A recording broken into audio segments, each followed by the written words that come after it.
بسم اللہ الرحمن الرحیم۔ تو یہ چند چیزیں جو معاشرے میں ڈالی جائیں۔ پہلی چیز دنیا کی محبت ہے۔ اگر انسان کو دنیا سے محبت ہے، اور دنیا سب کی الگ الگ ہے، سب کی دنیا الگ ہے۔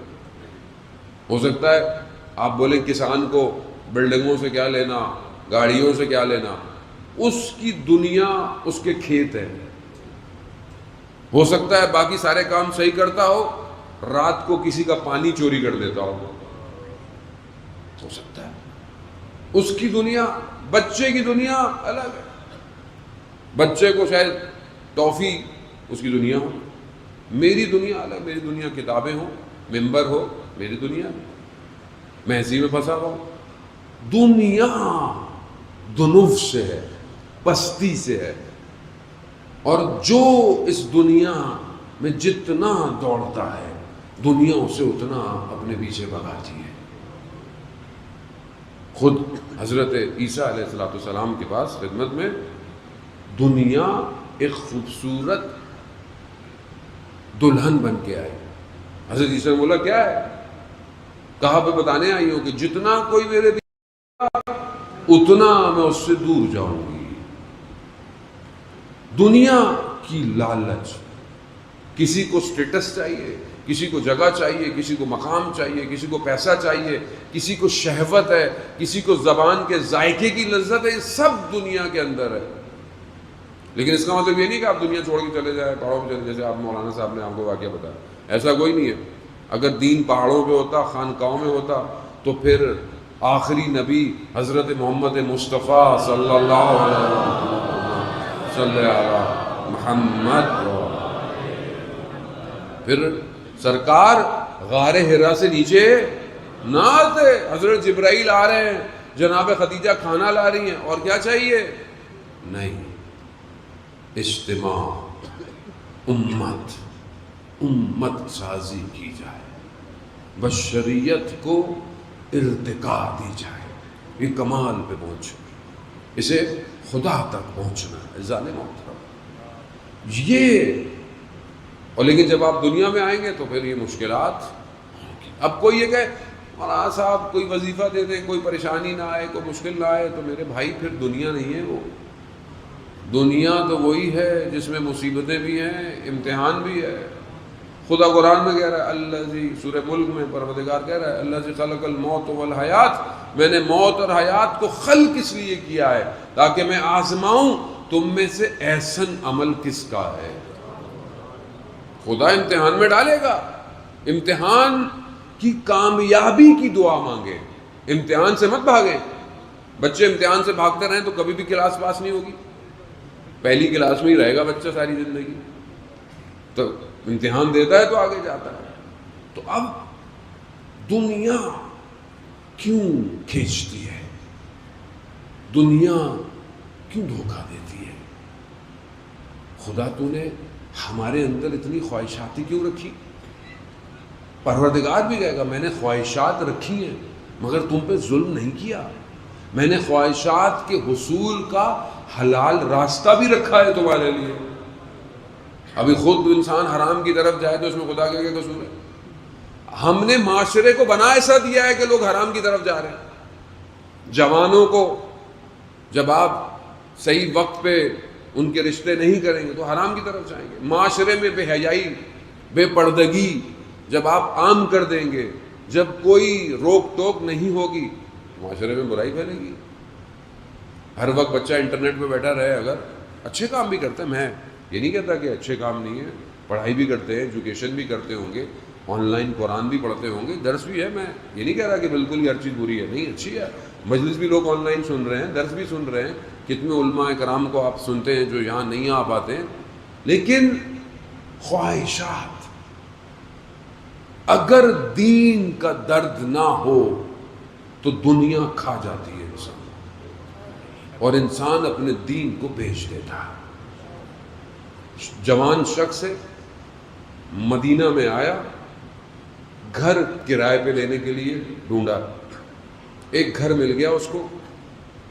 گھر کتنا کیسے تھا پہلے زمانے میں، ادھر سے بھی صحن ہوتا حیات، ادھر بھی صحن، درمیان میں گھر. تو گھر وہ آدھے حصے میں تقسیم ہوا تھا، آدھا کسی کو دیا ہوا تھا، آدھا کسی کو. اس جوان نے پوچھا آدھا گھر کس کے پاس ہے؟ کہا ایک خاتون کے پاس ہے. کہا خاتون کے ساتھ کون ہے؟ کہا اکیلی رہتی. تو جوان تھا، کہا ایک شرط پہ گھر لوں گا کہ جو درمیان میں دروازہ ہے یہ بند رہے گا، یہ کھلے گا نہیں. کہا ٹھیک ہے. تھوڑے دنوں بعد ان خاتون نے دروازہ کھول دیا. کہا آپ نے کیوں کھولا؟ کہا ہوا آنے کے لیے، ہوا آتی جاتی رہے. جوان کو دین کا درد تھا، اٹھا فوراً امام جعفر صادق علیہ الصلوۃ والسلام صلی فوراً امام کی خدمت میں گیا. مولا ایسا ایسا ہے، میں نے گھر لیا، میں نے کہا تھا کہ نہیں کرنا لیکن دروازہ کھول دیا، مان ہی نہیں رہی. امام نے فرمایا فوراً اپنا بستر اٹھاؤ اور یہاں سے نکلو فوراً. پھر امام نے وہ حدیث فرمائی کہ جب ایک نامحرم مرد اور عورت ایک کمرے میں ہوں تو تیسرا شیطان ہوتا ہے. اب آپ بولیں گے مولانا صاحب ہم تو کسی ایسے گھر میں نہیں رہتے. تو میرے بھائی، میں جوانوں کو کہہ رہا ہوں، یہ جو آپ انٹرنیٹ پہ چیٹ کرتے ہیں یہ چیٹ روم ہوتا ہے، روم کمرہ ہی ہے، کمرہ ہے. چاہے انسٹاگرام کا ہو، چاہے فیس بک کا ہو، چاہے کوئی بھی ہو، جب آپ کسی کے ساتھ اکیلے بات کر رہے ہیں تو یہ آپ کا کمرہ ہے. تیسرا اب نہیں مولانا صاحب میں تو دین سکھا رہا تھا.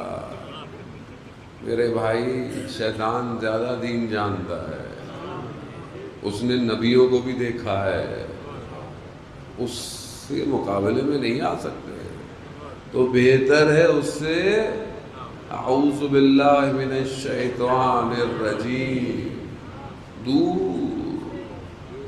آپ نے شیطان کو ذرا موقع دیا بس وہاں لے جا کے پھینکتا ہے کہ واپس آتے ہوئے بھی انسان کو مشکل ہو. یہی تو وجہ ہے بعض اوقات اتنا نفس ہو جاتا ہے کہ فجر کی نماز میں بدن اٹھتا نہیں ہے، نہیں اٹھتا، بھاری ہو جاتا ہے.